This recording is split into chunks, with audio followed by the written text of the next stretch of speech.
नमस्कार दोस्तों, स्वागत है आप सभी का हमारी चैनल चल अकेला ब्रो में नवरात्रि के 9वें तथा आखिरी दिन की आप सभी को बहुत बहुत शुभकामनाएं।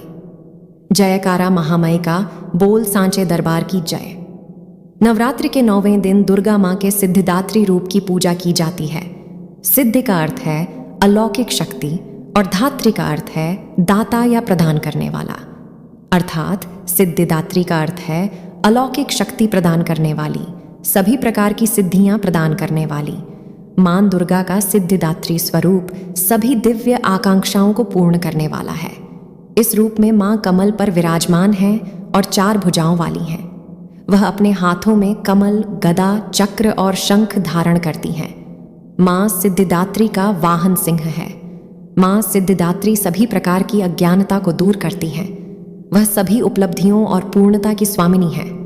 मां सिद्धिदात्री की पूजा करने से महिमा, अणिमा, गरिमा, लघिमा, प्राप्ति, प्राकाम्य, वशित्व एवं ईशित्व नाम की 8 सिद्धियां प्राप्त होती हैं तथा असंतोष, आलस्य, ईर्ष्या, द्वेष आदि सभी प्रकार की बुराइयों से छुटकारा प्राप्त होता है। मां सिद्धिदात्री की पूजा करते हुए उन्हें 9 प्रकार के पुष्प चढ़ाने का विधान है। 9 प्रकार के पुष्प चढ़ाने से मां सिद्धिदात्री प्रसन्न हो जाती हैं।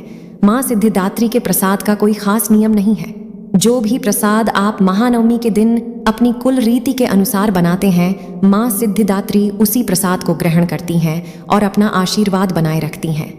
वैदिक शास्त्रों के अनुसार भगवान शिव ने सिद्धिदात्री देवी की पूजा करके सभी प्रकार की सिद्धियों को प्राप्त किया था तथा उनका आधा शरीर नारी का हो गया था, इसलिए उन्हें अर्धनारीश्वर के नाम से जाना जाता है।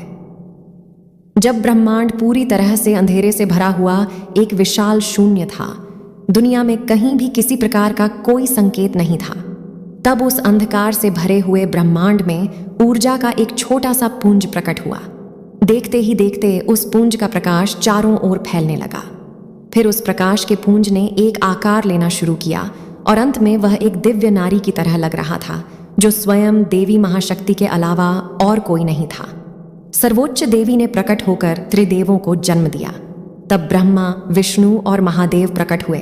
तब देवी ने त्रिदेवों को सृष्टि को सुचारू रूप से चलाने के लिए, अपने अपने कर्तव्य निभाने के लिए, आत्मचिंतन करने के लिए कहा।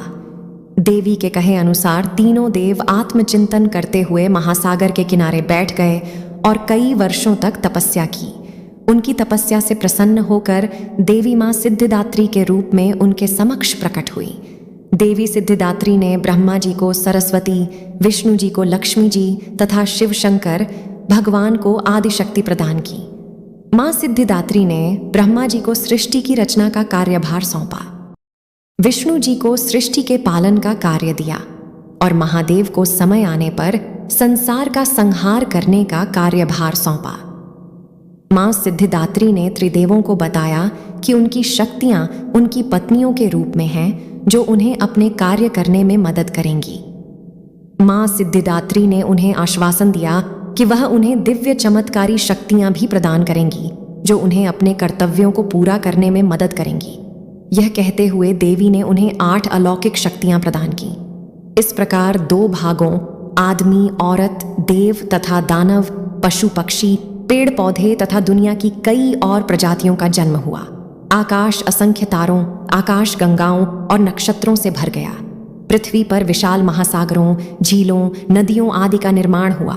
सभी प्रकार की वनस्पतियों और जीवों की उत्पत्ति हुई और उन्हें उचित आवास प्रदान किए गए। इस प्रकार देवी सिद्धिदात्री की कृपा से सृष्टि की रचना, पालन तथा संहार का कार्य संचालित हुआ।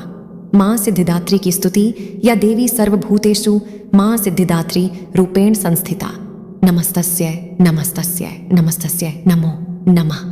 हर दिन की तरह पूजा और आरती करने के बाद सबसे अंत में इस प्रकार मां से क्षमा याचना करनी चाहिए। हेन परमेश्वरी, मेरे द्वारा रात दिन सहस्त्रों अपराध होते रहते हैं। अपनी भक्त समझकर मेरे उन अपराधों को आप कृपापूर्वक क्षमा करो। हे परमेश्वरी, मैं आवाहन करना नहीं जानती, विसर्जन करना नहीं जानती तथा पूजा करने का ढंग भी नहीं जानती। मुझे क्षमा करो। हे देवी, हे सुरेश्वरी, मैंने जो मंत्रहीन, क्रियाहीन और भक्तिहीन पूजन किया है, वह सब आपकी कृपा से पूर्ण हो। सैकड़ों अपराध करके भी जो भक्त आपकी शरण में जय जगदम्बे कहकर पुकारता है, उसे वह गति प्राप्त होती है जो ब्रह्मादि देवताओं के लिए भी सुलभ नहीं है। हे जगदम्बे के मैं अपराधी हूँ, किंतु आपकी शरण में आई हूँ। इस समय दया की पात्र हूँ, आप जैसा चाहो करो। देवी परमेश्वरी अज्ञान से, भूल से अथवा बुद्धि भ्रांत होने के कारण मैंने जो कुछ भी कम या अधिक कर दिया हो, वह सब क्षमा करो और प्रसन्न हो। हे सच्चिदानंद स्वरूपा परमेश्वरी, जगन माता कामेश्वरी, आप प्रेम पूर्वक मेरी यह पूजा स्वीकार करो और मुझ पर प्रसन्न रहो। देवी सुरेश्वरी, आप गोपनीय से भी गोपनीय वस्तुओं की रक्षा करने वाली हो। मेरी पूजा को ग्रहण करो और आपकी कृपा से मुझे सिद्धि की प्राप्ति हो।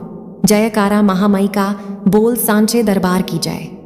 इस कहानी को बोलते समय कोई त्रुटि हुई हो तो मैं क्षमा चाहती हूँ। यदि आपको माँ सिद्धिदात्री देवी का वीडियो पसंद आया हो तो कमेंट बॉक्स में माँ का जयकारा लगाना ना भूलें। जय मां सिद्धिदात्री। ऐसी ही नवरात्रि की 9 दिनों की अलग अलग कहानी सुनने के लिए हमारी चैनल को सब्सक्राइब करें। आप सभी का हार्दिक धन्यवाद। जय माता दी।